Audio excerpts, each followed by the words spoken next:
일렉트릭 일렉트로맨.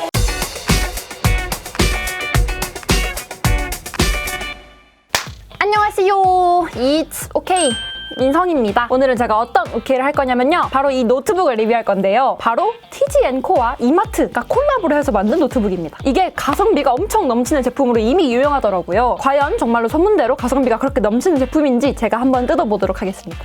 일렉트로맨. 일단 구성품을 진짜 빠르게 살펴볼게요. 당연히 노트북 본체가 들어있고요. 전원 케이블도 들어있고요. 어댑터도 들어야겠죠? 그리고 사용 설명서도 있습니다. 자, 그럼 다음으로는 이 노트북의 스펙을 또 빠르게 살펴볼게요. CPU는 i3를 탑재했고요. 램은 8GB, 저장 공간은 SSD 128GB를 탑재했습니다. 그래픽카드는 내장 그래픽카드를 지원하고 배터리는 45W입니다. 그럼 본격적으로 이제 제품을 살펴볼게요. 일단 외관 디자인은 굉장히 깔끔하다는 생각을 받았어요. 전면에는 일렉트로맨 로고 외에는 아무것도 없어서 굉장히 깔끔하지 않나요? 그리고 여기가 알루미늄 소재의 메탈 바디로 디자인되었어요. 그래서 뭔가 조금 더 약간 저렴한 느낌이 안 나고 좀 더 고급스러운 느낌이 나는 것 같습니다. 물론 메탈 바디라서 조금 차가운 느낌도 있긴 하지만 개인적으로 저는 노트북은 이렇게 차갑고 깔끔한 느낌을 더 선호하거든요. 그래서 제 마음에 들었습니다. 제품의 오른쪽을 보면 USB 3.0 단자와 USB 2.0 단자, 오디오 단자, 그리고 외장 메모리 슬롯이 있습니다. 왼쪽에는 충전 단자, USB 3.0 단자, HDMI 단자, 그리고 USB-C 타입 단자가 있습니다. 이렇게 USB 포트가 엄청 넉넉하기 때문에 막 부족할 걱정 절대 안 하셔도 될 것 같아요. 꽤 알찬 구성이라고 할 수 있겠네요. 일렉트로맨. 노트북을 열면 15.6인치 FHD 해상도의 LED 디스플레이가 탑재되어 있습니다. 그리고 디스플레이 상단에는 카메라, 웹캠이 있고요. 당연히 디스플레이 아래쪽에는 키보드가 있는데요. 아무래도 제품의 사이즈가 큰 만큼 숫자 키패드까지 있습니다. 키패드의 키감 같은 경우는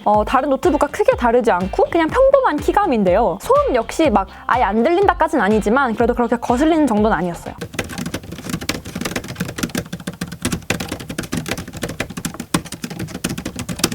그리고 키보드 밑에는 이제 트랙패드가 있는데요. 트랙패드가 웬만한 노트북보다 큼직큼직해서 손이 큰 저에게도 안성맞춤입니다. 일렉트로맨. 그럼 다음으로는 노트북에서 또 중요하다고 할 수 있는 성능에 대해서 살펴볼게요. 일단 저전력 CPU를 기본적으로 탑재하고 있기 때문에 막 엄청 고성능을 기대하기는 어려워요. 하지만 딱 저 같은 대학생에게 과제 용도로는 너무나도 적합한 노트북이라는 생각이 들었는데요. 간단한 문서 작업 그리고 인터넷 웹서핑을 하기에는 전혀 무리가 없었습니다. 그리고 또 제가 화제의 오버워치를 또 해봤는데요. 솔직히 처음에는 이게 게이밍 전용 노트북이 아니라 과연 오버워치 플레이가 될지 반신반의했었습니다. 그런데 기대와 다르게 의외로 또 플레이가 되네요. 아무래도 게이밍 전용 제품이 아니라서 엄청 고성능은 아니었지만 그래도 게임이 잘 플레이돼서 좀 놀랐습니다. 물론 이게 게이밍 전용 제품이 아니기 때문에 어느 정도 옵션과의 타협을 보여야 된다는 점은 조금 유의해 주셨으면 좋겠습니다. 일렉트로맨. 그리고 또 노트북 하면 중요한 게 또 발열이잖아요. 발열에 대해서도 궁금해하실 것 같은데요. 발열이 아예 없진 않아요. 제가 앞에서 말씀드렸던 오버워치 같은 게임을 장시간 플레이했을 때는 당연히 발열이 발생했습니다. 아무래도 업무용, 과제용, 간단한 인터넷 서핑 정도 하기에 딱 적합한 제품이다 보니까 그런 게임을 플레이했을 때 발열이 발생하긴 합니다. 그래도 일상생활에서 노트북을 쓸 때 발열이 신경 쓰인 정도는 절대 아니었어요. 그리고 가끔 어떤 제품들은 키보드에서 발열이 느껴지는 제품도 있었잖아요. 그런데 다행히 이 제품은 그렇게까지 발열이 심하진 않았습니다. 펜 소리, 그 소음 역시도 물론 게임할 때는 조금 크긴 했지만 그냥 일상 작업할 때는 그렇게 거슬리지 않았습니다. 배터리 타임 같은 경우는 공식 스펙상으로는 7시간 사용할 수 있다고 하는데요. 노트북 완전 충전했을 때를 기준으로 제가 밖에서 이 노트북을 사용할 때 배터리 때문에 머리가 아팠던 적은 없습니다. 일렉트로맨. 다음으로는 또 음질에 대해서 말씀을 드릴게요. 아무래도 저는 노트북을 집에서 주로 사용하고 그래서 이어폰을 주로 끼지 않기 때문에 또 음질이 또 중요한데요. 제가 전문가가 아니고 막 엄청 좋은 그런 세심한 귀를 가지고 있진 않지만 딱 들었을 때 그냥 평범한 노트북과 같은 음질이었어요.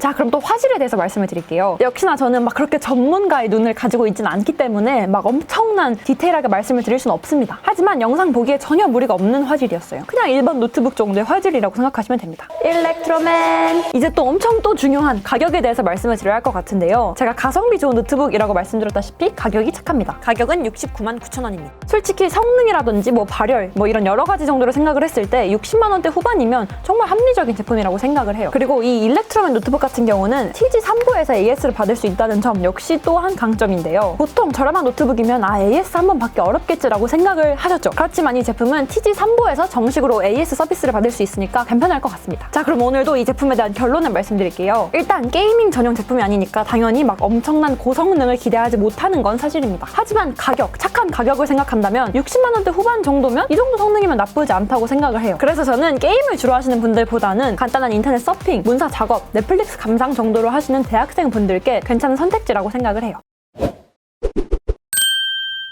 네, 오늘은 가성비 노트북으로도 소문이 난 일렉트로맨 노트북에 대해서 살펴보았는데요. 여러분들은 이 제품에 대해서 어떻게 생각하시나요? 댓글로 마음껏 남겨주시면 제가 또 열심히 답글을 달도록 하겠습니다. 그럼 지금까지 It's OK 인성이었습니다.